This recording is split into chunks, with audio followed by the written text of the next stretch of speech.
Hey, what's up YouTube? My last video on smoothing PLA was admittedly a bit rough. The audio was really low and it had all sorts of issues. So I'm reshooting it with some new techniques, some new ideas, and things that have worked incredibly well for me, especially since you got your work cut out if you're trying to finish a PLA prop. So let's get right to it in 5 minutes or less. Since PLA has an incredibly high durable strength, sanding it smooth is an incredibly bad idea, owing to it's going to take you forever and you have a con deadline. Well, nah. So what you want to do is you want to use filler primers and various putties to fill in all those seam lines and then ultimately coat the entire thing and get rid of all those ugly layer lines. So here's what you need. First off, you're going to need a container of spackling paste. You can typically find this at your local Home Depots, Lowe's, Ace Hardware, and other big chain hardware stores. The purpose of the spackle is to fill in all your part seams and any imperfections that go deeper than 1/4 millimeter. I like using spackle over other options like wood filler or Bondo for a couple of reasons. First, it's a lot softer than Bondo or wood filler, meaning you can sand it smooth far quicker than any of the alternatives.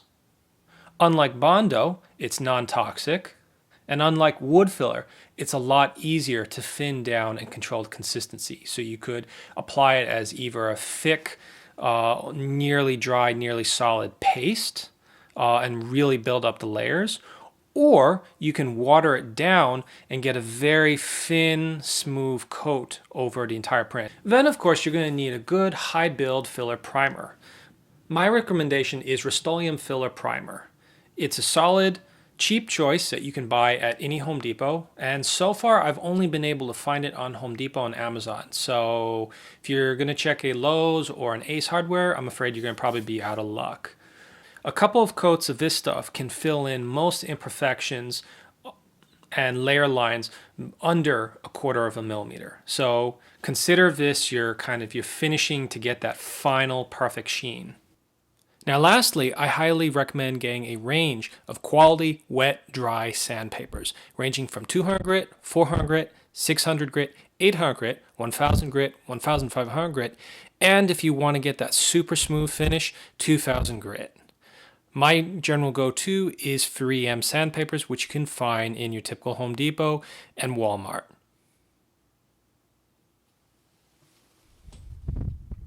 All right, step 1. Remove all the supports, burrs, and any extra weird stuff that just doesn't belong on the print.